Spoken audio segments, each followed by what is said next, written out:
Hi, good morning, everybody. Welcome back. Today, we're going to talk about follow-up.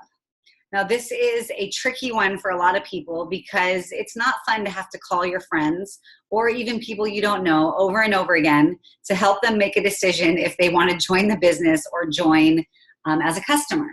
So I'm going to hopefully give you a few tips to help you so that you don't have to treat this like it's some giant obstacle. Now, when I started, I knew that I would just always be honest with people, and I would always just speak my heart. And so when I have followed up with people 10, 12 times, sometimes because I know that this would just change their life and rock their world, I had to be okay with letting them know that it was embarrassing that I was calling them over and over again. If you could always be honest with people, you will see that this will be a lot easier than you think. And people will actually respond to you if they haven't in a while. So what happens is you call someone, you get them on the Zoom, or you send them the ABC prime time, and then it's like crickets. You text, nothing. You text, nothing. What happens is our whole persona and even our trust in this business and in this company and in this future for our family gets, I can't do this. I think rejection is one of the hardest things that we have to deal with in life. So I'm here to tell you that guess what? No one is rejecting you. People have life happening to them all day long. So let's try not to put our expectations of where we want people to be and what we want them to be doing with us in this business on them, and just know that no means not now. I know for me, if my sponsor would have reached out a year before or even a year before that, I would have been one of those people that would never even text back. But because it was high noon for me, which means that my life was at a standstill, I needed something to help me get out of the place that I was in with my family, financially, and even health-wise for my husband, that I decided to go for it.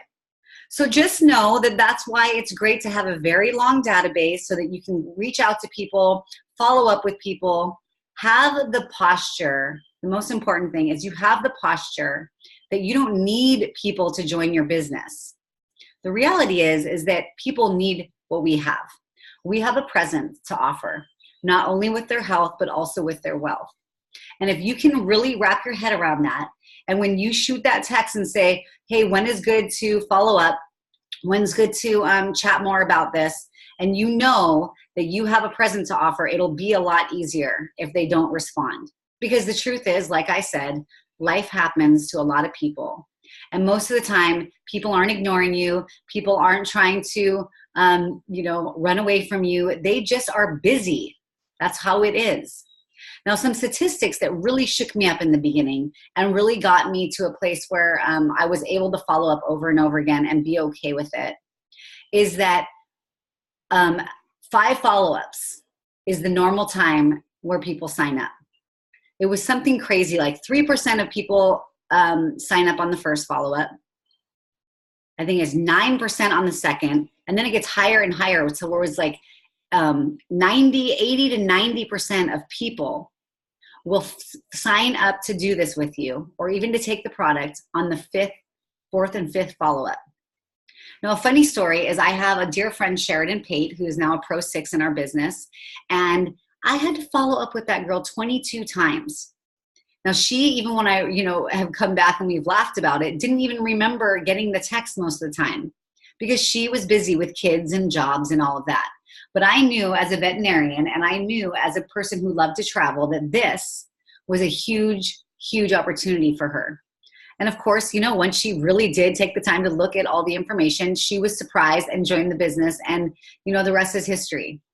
But I want you to wrap your head around the fact that not everyone is going to jump and see this and want to join you right away. You are going to have to follow up. So to me, the easiest, best way is that when you start a conversation with someone about this, you immediately set up a meeting after a meeting. You can't always do this because of the way things work, but if you can, it'll make it a lot easier for you. An example for that would be, hi, Judy, I got this amazing opportunity, amazing product, whatever you want to say. I usually try not to use those words, but I have something huge you have to take a look at. Can you jump on for 20 minutes tomorrow? May or may not be for you, but you got to see this. So she jumps on the Zoom. She, sees the Zoom, and then you call her right after. Hey, what did you think? What did you like about that? Oh, well, I really liked the health part. I mean, I really, I need to have some better health. How about when's good tomorrow, morning or evening, where we can sit down and I can, sign you up, or I can get you more information on the products. Then you sit down with her, and then and if she doesn't sign up and there's this big void, which happens a lot of the time, set up another meeting so that you're not, being pulled of like, when do I text? Do I text in 3 days? Do I text in a month? What do I do? I would always try to set up a meeting after the meeting.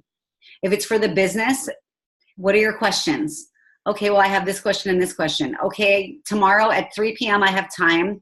Does that work for you? Yes, perfect. We're going to get so-and-so on the phone, and they're going to answer it.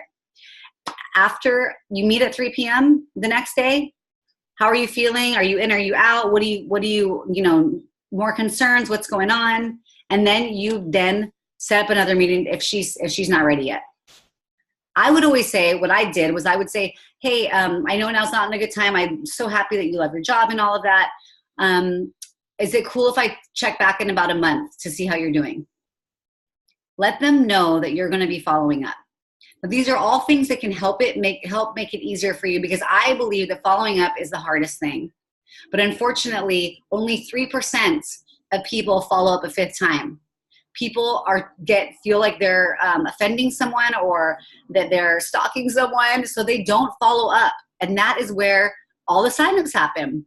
So really, really, really try not to take this as like a scary thing. Following up is part of the business. It's part of the system.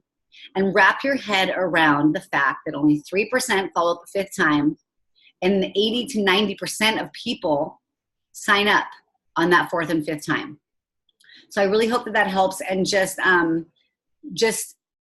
what I would invite every day during that hour, and I would follow up once. And if someone didn't get back to me, because that really annoys me. When people don't get back to me, that just like really annoys me. If, you texted a few times and they haven't gotten back, I would text them and let them know, okay, I'm starting to feel like a stalker. Just let me know if you want more information, or if you're in or you're out. I love saying that. Are you in or are you out? Because it makes people know that you're not waiting for them to sign up, and that you don't necessarily need them. Anyways, I hope that helped. Have a great day, and tune into the next one.